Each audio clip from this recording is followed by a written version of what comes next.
Le vaccin Pfizer a-t-il été développé avec des fonds publics? Recherche. Si Alexis Corbière estime que l'avancée des recherches sur un vaccin contre le coronavirus est une bonne chose, l'élu de gauche s'est trompé ce mardi en arguant que celles de Pfizer et BioNTech se sont faites grâce à des financements publics. J'aurais été fier que ce soit des laboratoires français qui trouvent le premier vaccin. C'est avec cette petite phrase qu'Alexis Corbière a commenté ce mardi 10 novembre, donc on est sur l'année dernière quand même. Mais j'ai pas regardé la date, pardon, de l'article. La date. Alors c'est bien que vous mettez pas les dates. Facile là. Donc c'était en 2020. Hein. C'était en 2020. Ok, donc 10 novembre 2020, on répond à l'allégation qui dit que Pfizer, BioNTech aurait fait des recherches grâce à l'argent public. Donc on va vérifier cette info. C'est avec cette petite phrase qu'Alexis Corbière a commenté le 10 novembre l'annonce de l'américain Pfizer et de l'allemand BioNTech d'un vaccin contre le coronavirus qui serait efficace à 90%.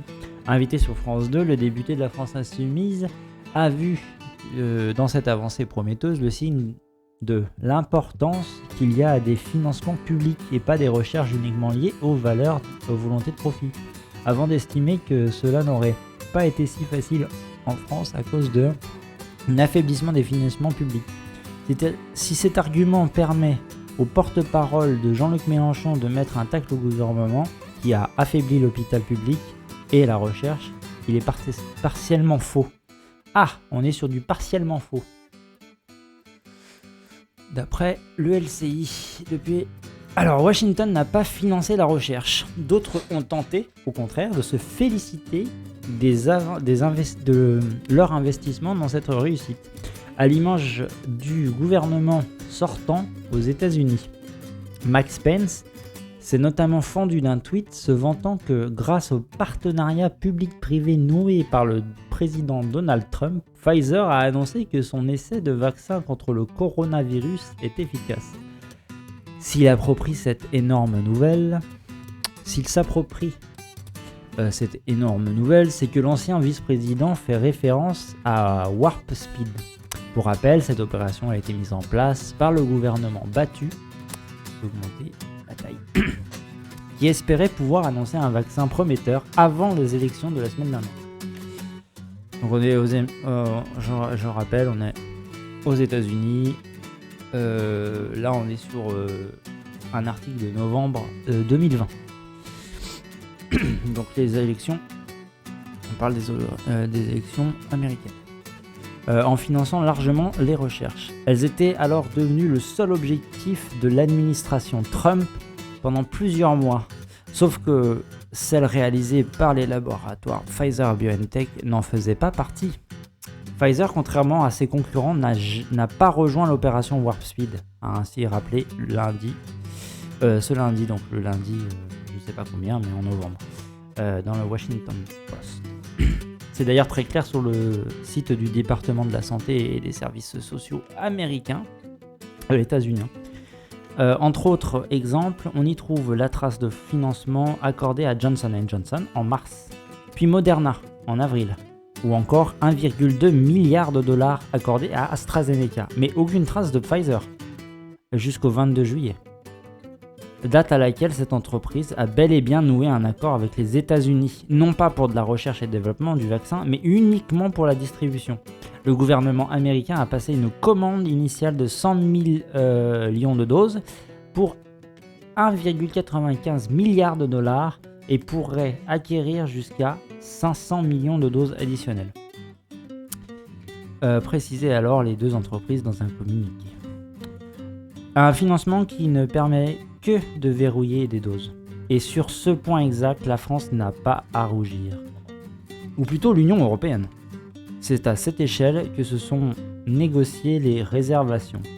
La Commission européenne a en effet annoncé le 9 septembre dernier avoir trouvé un accord préliminaire pour obtenir 200 millions de doses d'un potentiel vaccin contre le coronavirus avec l'option d'en acquérir 100 millions de doses supplémentaires. Un chèque en blanc de Pfizer pour l'allemand BioNTech. Pour résumer, il est bon de reprendre les termes du vice-président de la société pharmaceutique américaine interrogé par le New York Times. Catherine Janssen a été très claire. Nous n'avons jamais pris d'argent du gouvernement américain, ni de personne d'autre d'ailleurs. En fait, c'est tout le contraire. C'est cette entreprise qui a parié sur le laboratoire allemand BioNTech, qui l'a financé. En gros, je leur ai ouvert mon carnet de chèques pour qu'ils ne puissent se soucier que des défis scientifiques et rien d'autre. Avait ainsi expliqué le PDG de l'entreprise, Albert Bourla. Interrogé en septembre dernier par CBS, il précisait qu'il voulait, par cette méthode, libérer ses chercheurs de toute la bureaucratie, tout en gardant sa société hors de la politique. Pfizer a injecté lui-même des sommes astronomiques dans le projet porté par BioNTech. Le laboratoire recevra un paiement initial de 185 millions de dollars, dont environ 113 millions de dollars en prise de participation, et pourra par la suite recevoir des paiements d'étape jusqu'à 563 millions de dollars, soit un montant potentiel de 748 millions de dollars, faisait savoir l'entreprise dans un communiqué. Car c'est ce laboratoire allemand qui possède la technologie novatrice de l'ARN messager, ARNM, celle qui présente notamment l'avantage de pouvoir être développée rapidement sans croissance cellulaire et qui est au cœur du fonctionnement de ce candidat vaccin contre le Covid-19 qui maintenant est essentiellement utilisé partout et en grande majorité en France. On est bien dans un partenariat porté par des intérêts privés, qui ont d'ailleurs permis au couple à la tête de cette PME d'environ 1500 employés de faire leur entrée dans le classement des 100 Allemands les plus riches. La recherche de ce vaccin prometteur a donc essentiellement été payée par son partenaire américain qui collabore avec BioNTech sur les vaccins contre la grippe de 20 108, voilà, 2018. Parce que 20 108, c'est dans le futur. Et on n'est pas dans le futur, là. L'Allemagne a toutefois, elle aussi, mise au porte-monnaie, mais assez tardivement. Berlin a débloqué une aide de 375 millions d'euros pour ce groupe le 15 septembre dernier, après que celui-ci avait sollicité le gouvernement en juillet afin d'accélérer les capacités de fabrication et de développement du vaccin sur le marché national. Voilà, donc ce qui est expliqué dans cet article, c'est que Pfizer, l'entreprise américaine, n'a pas reçu d'aide du gouvernement. Ils ont utilisé leur argent pour financer un groupe allemand qui s'appelle BioNTech, avec leurs propres deniers, avec des paiements... un paiement initial de 185 millions, puis de 113 en plusieurs fois, jusqu'à un total de 748 millions. Pendant la phase de développement. Et de côté BioNTech, donc ils ont reçu de Pfizer, et ils ont reçu quand même de Berlin, mais après avoir fait les recherches et développement. Donc dans un sens, l'Allemagne a quand même donné un peu d'argent public. Mais ils ont attendu d'être sûrs que l'argent public qu'ils allaient verser soit, on va dire, 100% rentable. Enfin, qu'on investisse sur un truc, qu'on est sûr que ça va fonctionner, puisque le truc était déjà bien avancé en septembre, c'est ça qu'ils ont dit, 15 septembre dernier. Donc voilà, Berlin, ils ont débloqué 375 millions d'euros. Donc voilà, donc il y a quand même un peu de financement public, mais c'est arrivé tard. C'est donc après la recherche et développement, etc. Donc c'est vrai que utiliser du coup l'argument que ils se sont démerdés tout seuls. Alors c'était un argument surtout pour dire concrètement Pfizer, BioNTech, ils ont été financés publiquement, donc ça veut dire que augmenter les prix, machin, alors qu'on les a aidés à faire leurs recherches, machin, c'est quand même pas très cool, etc. Mais en fait, on peut même pas leur reprocher ça. Mais apparemment, les autres, pour ce qui est des autres labos, Et ça explique peut-être aussi le coût de Moderna. Hein. Moderna est beaucoup moins cher que... Alors, non seulement Moderna est moins cher que Pfizer, mais en plus d'être moins cher, il est moins cher et il augmente moins vite en prix par rapport à Pfizer. Donc voilà. Comprendre le prix d'un vaccin, on va aller là-dessus, comme ça on est sûr. Alors évidemment, Le Monde va me casser les noix avec son truc, mais j'ai pas les sous moi, c'est gentil, mais... le décodeur. Attendez, je regarde un truc. Les décodeurs. Bon, c'est du décodeur. Ah non, hein. Vous êtes gentil, mais j'aimerais... Oh putain, c'est bugué de ouf. J'ai bien envie d'enlever le message là, parce qu'il me gonfle. Est-ce que je peux faire comme ça? Hop. Voilà, dégage. Merci. Dans la place. Alors, comprendre le prix d'un vaccin de recherche au flacon. La facture des... Putain, mais... La facture des vaccins à ARN messager suscite l'ire des partisans de la libération des brevets, alors qu'une étude a montré que le prix de vente en Europe représentait 40 fois le coût de production.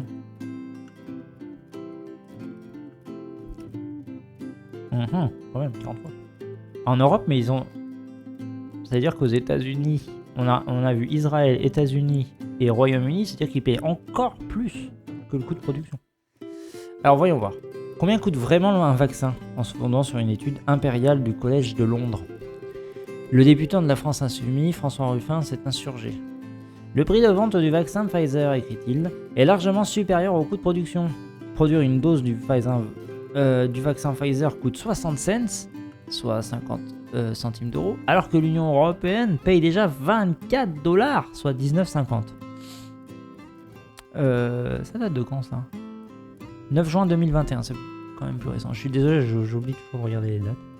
C'est pas un bon réflexe. Alors, peut-on conclure sur la seule base de cette étude que cette marge gave Big Pharma, comme s'est indigné monsieur François Ruffin, à l'instar d'autres partisans de la libération des brevets? En fait, il est difficile de résumer ce que coûte réellement un vaccin à sa seule production. Il est difficile de résumer ce que coûte réellement un vaccin à sa seule production. Ok. De quoi parle-t-on exactement? Pourquoi le prix de vente n'est-il pas le même sur l'ensemble du globe? Et combien cette vaccination coûte-t-elle finalement à un État comme la France? Décryptage du prix d'un vaccin, de la production à la distribution, en passant par l'achat, à partir de l'exemple du vaccin Pfizer.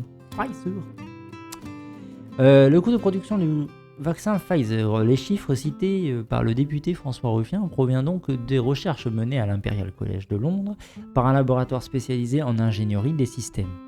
Cette étude a été publiée en 2020 dans la revue Vaccine. Ou Vaccine, peut-être. Je ne sais pas. Dans le tableau ci-dessous, 2 colonnes. Le coût moyen de production pour une dose de Pfizer, qui contient 30 microgrammes de principe actif, ressort en effet à 61 cents. Il en coûte 2,2 $ pour une dose de vaccin concurrent Moderna, qui en contient 100 microgrammes. Les 3 dernières colonnes concernant un autre vaccin ARN messager, ARNM, le CureVac, le projet abandonné depuis, de vaccin ARN auto-amplifié d'Imperial College, et un vaccin imaginaire, utilisant la même technologie mais améliorée. Donc là on a le tableau. Donc le nombre de microgrammes de particules par dose, la technologie, donc ARN messager, ARN messager, ARN messager, et donc ça c'est les 2 imaginaires. Vaccin ARN auto-amplifié et un vaccin ARN auto-amplifié, mais de technologie, enfin de vaccin imaginaire qui n'existe pas.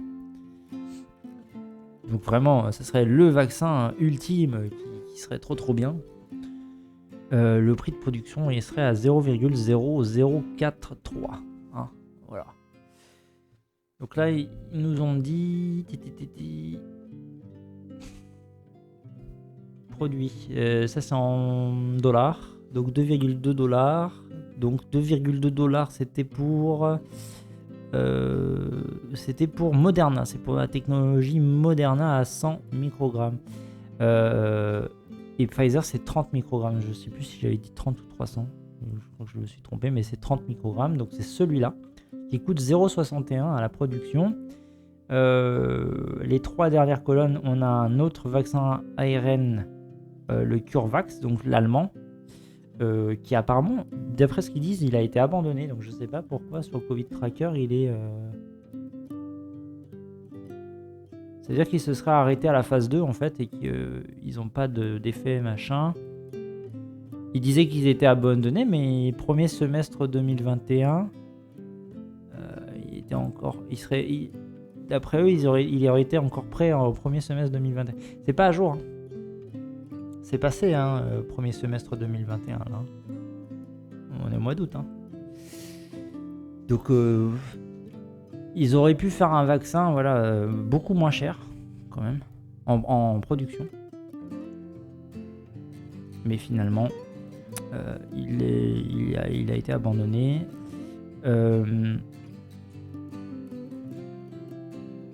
Vaccin. Ah non, c'est pas marqué qu'il est abandonné concernant un autre vaccin. Non, le projet qui est abandonné, c'est celui en auto-amplifié, pardon. Autant pour moi. Donc c'est celui-là qui était abandonné, pardon. Donc il y avait un projet de vaccin auto-amplifié à l'Imperial College, ils l'ont abandonné, qui aurait pu avoir vraiment un coût très très réduit. Mais du coup, CureVac est encore dans les cartons en fait. Mais la date qui dit qu'il est prêt en premier semestre 2021, bon, ils sont en retard. Hein. Ils sont en retard, c'est que je leur en veux pas, hein, mais je pense qu'ils vont avoir encore besoin de temps, à mon avis. Mais du coup, s'il sort, il sera beaucoup moins cher. Donc, en vrai, ça serait bien. Hein.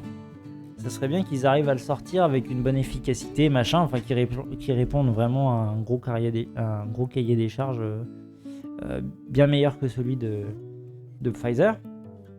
Et ça ferait réduire le coût assez fortement, quoi.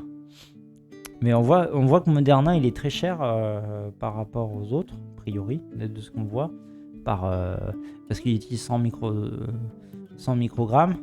Celui de Pfizer, il est à 30 microgrammes. Et donc le coût au microgramme, voilà, après, est-ce que c'est important le coût au microgramme? Ça dépend de l'efficacité, ça dépend de plein de trucs, mais en tout cas, Pfizer serait moins cher. Et étonnamment, il est plus cher. Il est moins cher à fabriquer, mais il est quand même plus cher. Alors qu'est-ce qui fait que c'est plus cher? Je pense qu'il y a une réponse, on va voir la suite. Hein. Je pense qu'il y a une partie parce que Moderna a reçu des financements publics. Je sais pas à quelle hauteur parce qu'on n'a pas regardé. On a regardé sur Pfizer uniquement. On sait que Moderna a eu des financements américains. Enfin, c'était marqué dans les rapports sociaux, je sais pas quoi, qu'on a vu juste avant. Les rapports sociaux américains. Donc bon, je pense qu'il y a une partie des coûts qui est réduit par ça. Alors que Pfizer, bon voilà. Maintenant, on va voir la suite, on va voir pourquoi c'est aussi cher. Et qu'est-ce qu'on omet quand on parle de coût de production? Qu'est-ce qui est important? Qu'est-ce qui fait que le coût est élevé? On a une partie de réponse puisqu'on a lu un article avant, mais on va voir. Ces coûts prennent en compte les matières premières, les moyens de production au prix actuel, sans inclure une éventuelle envolée des cours, permettant d'obtenir le principe actif du médicament. Ne sont pas compris les coûts de finition du produit, flacon, packaging, contrôle qualité, etc. L'hebdomadaire Alternative Economics, qui avait été parmi les premiers à relayer cette étude, a demandé au département en génie chimique de l'Imperial College de Londres de faire tourner à nouveau ces modèles. On peut estimer que la partie remplissage finition d'un vaccin ARN messager revient à 27 cents le flacon de 10 doses. Un flacon de 10 doses. Alors, c'est calculé par le professeur Nilay Shah, qui dirige ce département. Au final, un vaccin de Pfizer-BioNTech reviendrait donc à 88 cents et un vaccin de Moderna, lui, serait à 2,29. Donc on passe sur le coût de production donc de 61 cents, on passe à 88 cents parce qu'on a rajouté cette fois-ci le floconnage, le packaging, le contrôle qualité. Et Moderna, lui, il passe à 2,29 au lieu de 2,2. Mais le calcul du prix d'un vaccin ne s'arrête pas là. La recherche à l'origine de l'étude de l'Imperial College Zoltankis explique au monde. Le prix final du vaccin va inclure d'autres éléments comme le coût de R&D, les essais cliniques, la distribution, la propriété intellectuelle, les frais juridiques, etc. Il faut aussi ajouter une marge bénéficiaire au prix de vente. En effet, certaines de ces sociétés ont investi des milliards de dollars dans le développement de la technologie de la plateforme de vaccins ARM au cours de la dernière décennie. Alors, ça c'est une excuse pour justifier la marge que se font les entreprises, mais les entreprises, elles n'ont pas à se justifier sur les marges qu'elles font. Si elles veulent faire des marges, c'est leur problème. Vu que c'est une entreprise capitaliste, elle est là pour faire des marges et des thunes. Donc après, elle fait de ses marges ce qu'elle veut. Tu vois. Pour investir par la suite, c'est pour payer les actionnaires. Parce que là, ils n'ont pas parlé des actionnaires. Ils ont parlé d'essais cliniques, de R&D, de distribution, de propriété intellectuelle, de frais juridiques. Il y a un petit etc. Mais il y a des actionnaires derrière aussi. L'innovation pharmaceutique et médicale repose majoritairement sur un modèle économique financé par des brevets. En protégeant leurs découvertes avec ces brevets, les laboratoires peuvent exploiter en exclusivité pendant une durée théorique de 20 ans. Donc ils ont protégé avec des brevets, donc ils ont payé pour avoir des brevets qui dureraient sur 20 ans. Ça veut dire que les laboratoires, ils ont dit ça, c'est notre technologie à nous, pendant 20 ans, il n'y a que nous qui pouvons l'exploiter. Ce n'est qu'après cette échéance que le brevet sera levé et permettra à d'autres laboratoires de développer des médicaments génériques avec la même formule vendue à prix coûtant. Donc ça, après, dans 20 ans, peut-être qu'il n'y aura plus jamais besoin de vaccin Corona. Après, on aura fait évoluer peut-être la technologie ARM, ça pourra servir à plein d'autres trucs, peut-être. Mais en tout cas, pour ce qui est du vaccin Covid, on ne sait pas si dans 20 ans, ça sera encore utile. Est-ce qu'il faudra se faire renouveler un vaccin tous les ans ? Ou est-ce que d'ici là, la maladie sera disparue ? Je ne sais pas. Je pense quand même qu'ils réfléchissent à long terme pour que le vaccin soit renouvelé. Quand même. Après, je dis pas, ah oui, ils veulent nous faire vacciner tous les mois, alors qu'on n'a pas besoin. Peut-être qu'il y a besoin de se faire vacciner tous les mois, et qu'on n'a pas trouvé de solution pour que ça se garde en mémoire toute notre vie. Mais on ne sait pas. Là, on ne sait pas, on n'a pas d'infos là-dessus, mais en tout cas, là, on parle d'une éventuelle 3e dose. La question qui se pose, c'est est-ce qu'on prend une 3e dose pour continuer à remplir le carnet de commandes de Pfizer-BioNTech, ou est-ce que c'est vraiment nécessaire pour réactiver les cellules immunitaires du système immunitaire du corps humain ? Ça, il faudra trouver des articles là-dessus pour répondre à la question, en tout cas. Les vaccins à ARM de Pfizer-BioNTech et de Moderna reposent en partie sur les brevets antérieurs. Donc les vaccins ARM, Pfizer, qui ont été mis sur le marché en moins d'un an, reposent en partie sur des brevets antérieurs, notamment une technologie conçue par l'université de Pennsylvanie pour fabriquer un ARM messager inoffensif pour l'organisme, dont le brevet a été déposé en 2005. Les deux laboratoires ont payé chacun 75 millions de dollars pour pouvoir l'exploiter. Donc l'ARM messager était donc sous brevet. Ils ont payé l'université de Pennsylvanie pour obtenir le droit d'utiliser l'ARM messager et d'en avoir les connaissances et compétences à hauteur de 75 millions de dollars. Voilà. Donc ça, c'est pas leur travail à eux. Ça, c'est vraiment... Mais ils ont payé pour y avoir accès, pour avoir le droit de l'utiliser. 75 millions, hein. Ouais, je sais pas pourquoi il m'a reset. On en était là. La technologie innovante consistant à stabiliser la protéine de spicule est, elle aussi, issue de la recherche publique. Ah, alors attendez, c'est intéressant quand même. Oui, bah oui, l'université de Pennsylvanie, c'est forcément public. J'allais me dire, ah non, c'est privé, machin. Tu sais, aux États-Unis, tout est privé. Ah non, ok. Donc ça, c'est de la technologie publique qui a été brevetée. Ok. La technologie, et donc ça aussi, c'est public, issu de la recherche publique, et à ce titre soumis à une licence d'utilisation qui pourrait représenter jusqu'à 1,8 milliard de dollars pour l'État américain selon une étude de l'Université de New York. Mise au point par les chercheurs du NIH en 2016, cette technique consiste à ajouter une paire d'acides aminés, la proline, à la protéine de spicule du coronavirus afin de stabiliser sa forme et de la rendre nettement plus reconnaissable par les anticorps. Pour l'instant, seul Pfizer aurait accepté de payer ses droits d'utilisation, croit savoir le New York Times. Le montant n'est pas connu. Pour le quotidien américain, si le gouvernement ne force pas les autres entreprises pharmaceutiques à lui verser ses royalties, c'est peut-être pour les amener ensuite à partager leur savoir, comme ils le souhaitent. Donc là, on est sur un article beaucoup plus récent que ce qu'on a lu, de LCI, qui disait qu'il n'y avait pas de financement public pour la technologie. Or, c'est pas tout à fait vrai dans le sens où il y a bien eu des recherches publiques sur des technologies comme l'ARN messager et donc cette histoire de stabilisation de la protéine spicule, même si effectivement Pfizer a dû payer pour y avoir droit. Donc c'est Pfizer qui a payé l'accès, la licence d'utilisation aux Américains. Donc ils ont dû payer d'eux-mêmes pour développer la technologie. Donc forcément, ils vont le faire rentrer dans le coût de production, dans le prix du vaccin. Et Pfizer a payé finalement le produit de la recherche publique. Donc ça va. Mais donc du coup, il y a quand même de la technologie qui est issue du public. Pour le quotidien américain, c'est le gouvernement. Oui, on a dit. Donc le gouvernement, il avait pour objectif, en gros, d'éventuellement rendre tout ça public afin de vacciner le plus de population publique. Donc c'est quoi ? L'administration Biden soutient la suspension des brevets dans des circonstances extraordinaires.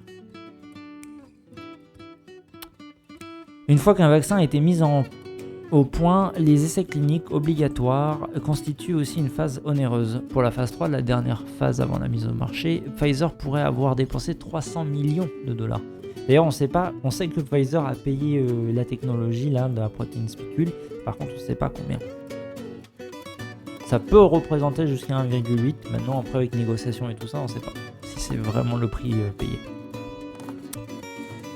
Donc on a dit phase 3, prix compliqué, c'est onéreux. Ça serait 300 millions de dollars, soit 245 millions d'euros. À preuve des chiffres anciens mais couramment évoqués, qui estiment à 7000 $, donc 5700 par patient en moyenne. Le coût d'un essai de phase 3 pour le laboratoire. Voilà, donc apparemment la phase d'essai 3, phase 3, ça coûte 5700 par patient. Par contre, c'est 5000 patients par quoi ? Parce que... Oula, ah oui, d'accord. Ça ferait de la lecture là. Un peu. Là, c'est chiant que les PDF, ils sont pas... Coût de recherche et développement du médicament, la grande illusion. Si vous voulez, on peut le lire. Or, Pfizer a réuni plus de 43 000 participants pour cet essai à grande échelle et les essais se poursuivent notamment chez les plus jeunes. Donc ils disent que pendant la phase 3, ils ont utilisé 43 000 patients en essai à 5 747 € par patient en moyenne. Ça fait 248 millions. Je suis en euros là, ouais je suis en euros. 248 millions, donc ils trouvent 246 millions. Je refais, 43 millions. En dollars, ça fait 301 millions. Bon, ils ont arrondi, je pense, à 300 millions. Bref. Le prix négocié par l'Union européenne. Certains laboratoires vendent leurs vaccins à prix coûtant, comme Johnson & Johnson et AstraZeneca, qui a été obligé par l'université d'Oxford jusqu'à la fin de la pandémie, soit entre 2 et 7 euros la dose, depuis la matière première jusqu'au conditionnement. A l'inverse, Pfizer a négocié des prix différents avec chaque interlocuteur. Le tarif d'une de ces doses va ainsi du prix coûtant pour certains pays aux revenus faibles, donc autour de 5,50 pour l'Union africaine. Donc on parle de prix coûtant. Et de 23 euros pour Israël. C'est Israël qui paye le plus cher. De ce qu'on nous donne comme info. Qui a voulu s'assurer d'un approvisionnement rapide. Donc Israël, s'il paye 23 euros par dose, c'est pour être sûr qu'ils aient l'approvisionnement le plus rapidement possible. C'est uniquement pour cette raison qu'ils payent aussi cher. Et donc les pays pauvres payent 5,50 € la dose à prix coûtant. Et donc nous on a dit qu'on était à... je crois qu'on était à 14. Et on va passer à 19. Les derniers contrats sont à 19. 19,50 €. Attendez.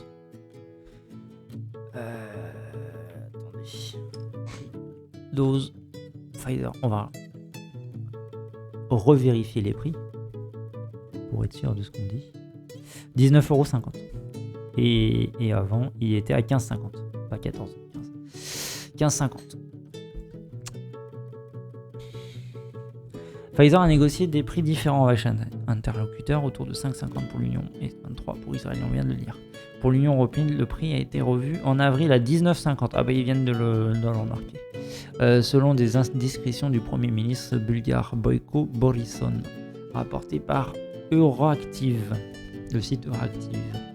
Ce prix renchérit d'un quart le tarif concédé depuis janvier. Merci pour le follow. J'ai plus la liste des follows sous les yeux. Manolia Nunar, ça fait beaucoup de Manolia quand même. Ça sent le bot un peu.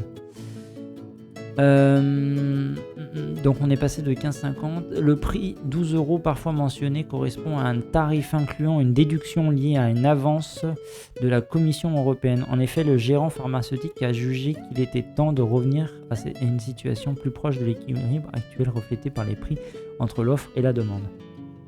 Ok. Il y a une avance de la Commission.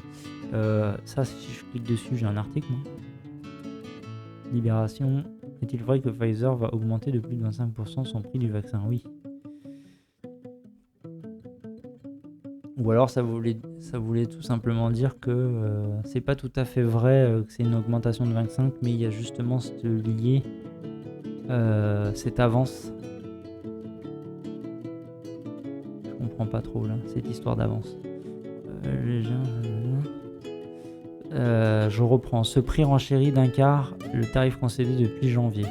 En effet, le géant pharmaceutique a jugé qu'il était temps de revenir à une situation plus proche de l'équilibre habituel reflété par les prix entre l'offre et la demande. Évoque une hausse du prix d'injection de troisième dose. Oui. Donc ils augmentent les prix et ils nous disent qu'il faut une troisième dose. Mais ça date de mars. Donc ça, vous voyez que déjà en mars, la question se posait déjà. Ça vient pas de sortir, quoi. C'est là où faut vraiment faire attention à tout ce qui se passe. Mais il y a tellement de choses à lire qu'on peut passer totalement à côté si c'est pas mis en avant par tout le monde en même temps. Le prix normal pour un nouveau vaccin varie entre 150 et 175. 123 €, 144 € par dose, avait rappelé le directeur général Pfizer, Frank D'Amelio. Donc là, on parle du prix normal de la dose, donc 144, et il disait qu'on pouvait faire 10 injections avec une dose, c'est ça, non ? J'ai vu ça tout à l'heure, mais je sais pas si c'est lié à Pfizer ou pas. Parce que ça, c'est le prix du flacon. Non, par dose. Ah non, c'est par dose. Dans un échange des investisseurs, ils se référaient avec cette fourchette aux vaccins qui mettront plusieurs années à être rentabilisés par le laboratoire. Quand un vaccin contre la grippe, déjà conçu dans ses grandes lignes et vendu tous les ans, peut être commercialisé pour une dizaine d'euros. Donc le vaccin pour la grippe, comme il existe déjà, qu'on a déjà conçu la grande majorité des trucs et qu'on le vend tous les ans, ça peut être commercialisé une dizaine d'euros parce que de toute façon il va être tous les ans ça va être vendu, on est sûr que ça se vend, machin. Et ils disent que le vrai prix, celui qu'on devrait payer à l'heure actuelle, c'est entre 123 et 144 euros parce que c'est une nouvelle technologie, qu'on ne sait pas si on va le payer encore tous les ans, que si que ça, et que là, en gros, ils le vendent au prix comme s'ils allaient le vendre chaque année, quoi. Bon, pourquoi pas. Ce rapport favorable à Pfizer entre l'offre et la demande est renforcé par l'efficacité que semblent montrer les vaccins ARN contre les variants et l'apparition de nouvelles souches en Inde ou au Brésil, ce qui devrait conforter une demande qui vient de se voir décuplée par l'extension de la vaccination aux adolescents et aux enfants. La dépense engagée par la France. La Commission européenne, qui négocie au nom des 27 pays de l'UE, a notamment passé commande pour plus de 2 milliards de doses de Pfizer, peut être amenée à verser des acomptes aux laboratoires afin d'apporter un financement complémentaire à la recherche et à la production. Mais in fine, c'est chaque État qui paye sa facture auprès de Pfizer Moderna une fois livrée.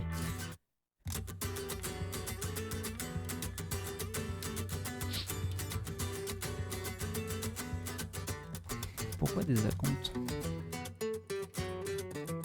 Ok, si vous voulez. Donc en gros, la commission négocie et puis après, les pays doivent payer à l'UE la facture.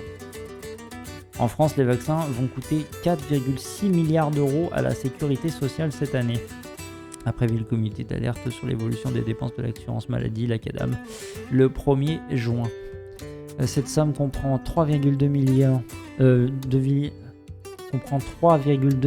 d'euros de dotation exceptionnelle à la santé publique France, qui lui permet de couvrir tous les besoins en vaccins de la campagne de 2021.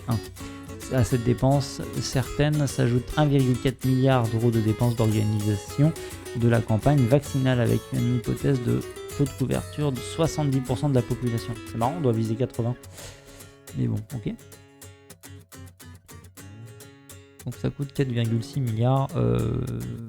Donc là, on parle juste du Covid, de la gestion Covid. Donc il y a 1,4 milliard d'euros de dépenses dans l'organisation de la campagne vaccinale. Donc c'est-à-dire ouvrir des centres de vaccination, faire la promotion et toute l'organisation qui va derrière, quoi. Dans ces dépenses d'organisation sont inclus les salaires des médecins, 440 euros la demi-journée, et les infirmiers libéraux, 220 euros. Ok, donc les médecins sont payés plus cher pour faire les vaccinations. D'ailleurs, c'est marrant parce qu'ils mettent entre parenthèses la demi-journée pour les médecins et pour les infirmiers libéraux, c'est écrit 220. On ne sait pas si c'est la demi-journée ou pas. On suppose que c'est la demi-journée aussi. Donc infirmiers libéraux mobilisés dans les vaccinodromes en plus du personnel de santé au statut de fonctionnaire. Mais elle ne comprend pas le fonctionnement des centres de vaccination actuellement pris en charge par la collectivité. Ah j'ai mis une connerie juste avant, d'accord. Donc les centres de vaccination, c'est la collectivité qui s'en charge. Ce qui revient à peu près au même, puisque de toute façon l'État donne l'argent aux collectivités locales, mais sauf que c'est eux qui doivent gérer le tout. Et que je pense que c'est sur leurs propres données, du coup. Pas sur ce qu'ils avaient déjà de base, je sais pas s'ils ont rajouté de l'argent aux collectivités locales ou pas. Entre le personnel matériel médical, l'aménagement et l'entretien des locaux, le coût est d'environ 75 000 euros par mois. Par exemple, calculer la ville d'Asnières, je sais pas pourquoi ça fait ça à chaque fois, d'Asnières-sur-Seine dans les Hauts-de-Seine. L'État pourrait en rembourser une partie, a laissé entrevoir Emmanuel Macron.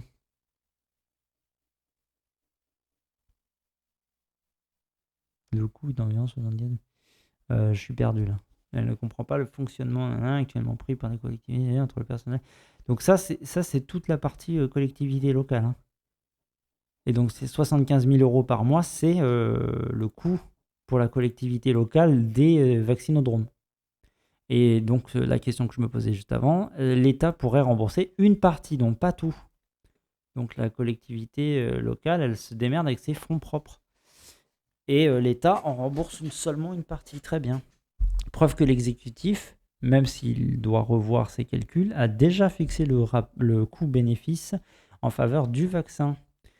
C'est le ministre délégué chargé des comptes publics lui-même, Olivier Dussopt, qui a déclaré: nous ne serons jamais regardants sur le coût de la vaccination. C'est le meilleur investissement possible pour les Français et pour les entreprises. Voilà. Oui, parce qu'effectivement, entre des gens qui sont malades, qui meurent, qui vont à l'hôpital et qui défoncent complètement le système de santé, les gens ne peuvent pas travailler, machin, il est préférable quand même d'avoir une vaccination pour avoir une situation plus stable et donc pour que les gens puissent travailler, que les gens puissent avoir des activités, donc payer les loisirs, la culture, tout ça, tout ça, tout ça, tout ça.